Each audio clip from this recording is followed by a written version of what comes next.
नमस्कार, आप देख रहे हैं रिपब्लिक भारत का डिजिटल प्लेटफॉर्म में हूं आपके साथ शिखा शर्मा। और आज हम जिस चीज पर चर्चा करने वाले हैं, मुझे लगता है किसी ने भी इसकी उम्मीद नहीं की होगी, क्योंकि आज जब सबकी आंख खुली तो ऐसी खबर थी जिसने सबको हिलाकर रख दिया। इजराइल और ईरान का युद्ध चल रहा है, उसमें लगातार अमेरिका की एंट्री की बात तो हो रही थी, लेकिन अमेरिका की एंट्री सर इस तरीके से होगी ये किसी ने नहीं सोचा था। B-2 बॉम्बर्स, उससे अटैक अमेरिका ने किया है न्यूक्लियर प्लांट्स पर ईरान के, इसको आप कैसे देखते हैं? देखिए शिखा जी, अमेरिका काफ़ी देर से ट्रंप का स्ट्रॉन्ग मैसेज ईरान को जा रहा था कि अभी आप डिस्कशन की टेबल में आ जाइए और न्यूक्लियर ऑप्शन को आपको छोड़ना पड़ेगा। और इस धमकियों के बावजूद ईरान से भी एक इसको मैसेज खुमैनी की तरफ से भी जा रहा था कि हम इस अपने न्यूक्लियर प्रोग्राम को छोड़ने के लिए तैयार नहीं हैं। और अब अमेरिका की एंट्री क्यों होती है, ये बहुत इंपॉर्टेंट आपका क्वेश्चन है। 10 दिन की लड़ाई में अगर हम देखें कि इजराइल ने ईरान के ऊपर किस प्रकार का डैमेज किया है, और जो मेन 3 न्यूक्लियर साइट्स हैं, नितांज, इसफहान और फर्दो, ये 3 साइट्स के ऊपर कितना डैमेज हुआ अभी तक। और अगर आप इसका असेसमेंट लें, और जो एक इंडिपेंडेंट असेसमेंट जो हमको सैटेलाइट पिक्चर से भी मिलता है, ह्यूमन इंटेलिजेंस से भी मिलता है, वो ये सजेस्ट करता है कि इतना सब्सटैंशियल डैमेज इजराइल इन साइट्स पे नहीं कर पाया है। और क्यों नहीं कर पाया है? क्योंकि इजराइल के पास ऐसी कैपेबिलिटी नहीं है। बिकॉज ये, अगर मैं फर्दों की बात करूँ ख़ास तौर पे, ये एक माउंटेन एरिया में है, और ये जो न्यूक्लियर का एनरिचमेंट सेंट्रीफ्यूज है, ये 100 मीटर नीचे है ज़मीन के, और वहाँ पे कोई भी आपकी जो बैलिस्टिक मिसाइल है वो पहुँच नहीं सकती। और जो वहाँ पे पहुँच सकती है वो है GBU-57, जो एक बंकर बस्टर बॉम्ब है। 13,600 किलोमीटर kg का उसमें पेलोड है। और वो एक B-2 बॉम्बर्स है अमेरिका के पास, उसी के थ्रू लॉन्च हो सकता है, बिकॉज उसका वेट इतना है। और इसीलिए अमेरिका को इस युद्ध में आना पड़ा, क्योंकि 10 दिन तक इतना नुकसान नहीं हो पाया था ईरान की न्यूक्लियर साइट्स पे, और इसलिए अमेरिका इसको आना पड़ा इस लड़ाई में। बिल्कुल सर, जिस तरीके से हमने इस पूरे युद्ध को देखा है, तो उसमें हमने देखा कि किस तरीके से अभी ऐसा हो रहा था कि ईरान की तरफ से मिसाइलें दागी जा रही थी। मतलब अलग ही सिनेरियो दिखाई दे रहा था, लेकिन अचानक से ऐसा हुआ कि न्यूक्लियर प्लांट्स पर अटैक अमेरिका ने किया है। आपने फोर्दो की बात की है, आपने नतांज की बात की है, और इस्फहान की बात की है। अगर इन प्लांट्स को देखा जाए तो मुझे लगता है अमेरिका के पास ही ऐसी पावर थी जो इन प्लांट्स को नुकसान पहुंचा सकता है। अब ईरान आगे क्या करेगा? क्योंकि ईरान को सपोर्ट करने के लिए भी मुझे लगता है कि कोई भी नहीं आ रहा है। रशिया की अगर बात करूं तो रशिया क्या इस युद्ध में सामने आएगा? शिखा जी, जब हम ऑप्शंस की बात करते हैं, हमको 2 चीज़ें देखनी पड़ती हैं, कैपेबिलिटी और इंटेंट।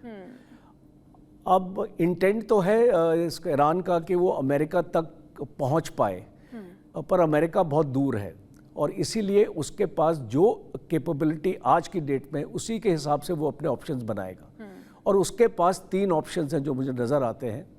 पहला ऑप्शन है कि इजराइल के ऊपर अपनी मिसाइल स्ट्राइक्स को बढ़ाएगा, जो ऑलरेडी हमने इसको देख लिया है। 2:30 बजे जब ये अटैक हुआ है, उसके बाद हमने देखा है कि 30 बैलिस्टिक मिसाइल्स इजराइल के ऊपर फायर हुई हैं। तो ये फर्स्ट ऑप्शन है कि, और ये इसको इंटेंसिफाई किया जाएगा। और अभी आप देखेंगे इजराइल की जो ख़ास तौर पे एयर बेसिस हैं, न्यूक्लियर साइट्स हैं इजराइल के, उसके ऊपर अभी तक अटैक नहीं किया ईरान ने। तो अब हम देखेंगे कि ये जितनी भी स्ट्रैटेजिक मिलिट्री टारगेट्स हैं इजराइल के, उनके ऊपर अटैक होगा। नंबर 2 ऑप्शन है कि जो इनके प्रॉक्सीज हैं, और ख़ास तौर पे हमने हाउतीज को देखा है, और एक स्टेटमेंट भी आई है हाउतीज की कल, कि हम रेड सी के एरिया को एक्टिवेट करेंगे। अमेरिका के जितने भी वॉरशिप्स हैं उस एरिया में, मेडिटेरेनियन सी में, अभी जितने भी अमेरिकन वॉरशिप्स घूम रहे हैं इस मेडिटेरेनियन सी में, उनका एक एयरक्राफ्ट कैरियर भी है वहाँ पे, अब उसको टारगेट किया जाएगा। और कैसे टारगेट किया जाएगा? हौतीस के पास क्रूज मिसाइल्स हैं और ये क्रूज मिसाइल्स ईरान ने दिए हौतीस को। तो अब हम देखेंगे कि ये जो प्रॉक्सीज का जो अटैक है, हो सकता है कि हजबुल्ला भी एक्टिव हो जाए लेबनान की तरफ से भी, और हाइफा के ऊपर जो एक क्रिटिकल इंफ्रास्ट्रक्चर पोर्ट है इज़राइल का, उसके ऊपर भी हम अटैक अपना देख सकते हैं। एंड लास्ट ऑप्शन इज़ जो ईरान इतना जल्दी एक्सरसाइज नहीं करेगा, बट एक पॉसिबिलिटी रहेगी, जितने अमेरिका के 8 एयर बेसेस हैं या इसको मिलिट्री बेसेस हैं इस एरिया में, और ख़ास तौर पे अगर सऊदी अरेबिया में है, कतार में है, यूएई में है, बहरीन में है, ये जो 4 बेसेस हैं ये बहुत पास हैं, और उसकी जो मीडियम रेंज और शॉर्ट रेंज मिसाइल्स हैं और उसके पास जो क्रूज मिसाइल्स हैं, वो भी इन बेसेस को टारगेट कर सकती है। आपको याद होगा कि ऑपरेशन सिंदूर में ब्रह्मोस ने कैसे एक बहुत इफ़ेक्टिव काम किया था, उसी टाइप की इजराइल के पास, ईरान के पास भी मिसाइल्स है ब्रह्मो टाइप की। अगर ऐसा होता है कि जो यूएस बेसिस है उनको अटैक किया जाता है तो फिर क्या होगा? अगर देखिए, अगर एक रेड लाइन होती है हर एक लड़ाई की, हम एक रेड लाइन मान के चलते हैं, और यूनाइटेड स्टेट्स की रेड लाइन है कि अगर यूनाइटेड स्टेट्स के कोई भी बेस पे अटैक हो जाए, चाहे वो आपका कतार में हो या आपका सऊदी में हो, then it will be a all out war. और इसका ऑल आउट वॉर का मतलब है कि आप देखेंगे यूनाइटेड स्टेट्स की तरफ से और टारगेट्स पे, अभी आपने एक फेज़ 1 सैल्वो देखा है यूनाइटेड स्टेट्स का, कि उसने 30 टोमाहॉक मिसाइल्स और 6 बंकर बस्टर बॉम्ब इस्तेमाल किए हैं। अब आने वाली इस लड़ाई में अगर आप इस एस्केलेशन लैडर में अगर आप बढ़ जाते हैं, तो आप देखेंगे कि अमेरिका ईरान के बाकी टारगेट्स के ऊपर भी अटैक करेगा। ठीक है, बड़ी बात आप यहाँ पर कह रहे हैं। तो देखिए राजन कोचर सर जिन्होंने समझाया बहुत ही अच्छी तरीके से कि किस तरीके से ये युद्ध आगे जा रहा है और आगे क्या हो सकता है। फिलहाल के लिए बहुत बहुत शुक्रिया सर हमारे साथ जुड़ने के लिए और हमारे व्यूअर्स को ये बताने के लिए। और इसी तरीके के वीडियोज़ अगर आप और देखना चाहते हैं तो जुड़े रहिए रिपब्लिक भारत के डिजिटल प्लेटफॉर्म से और सब्सक्राइब भी कीजिए। नमस्कार।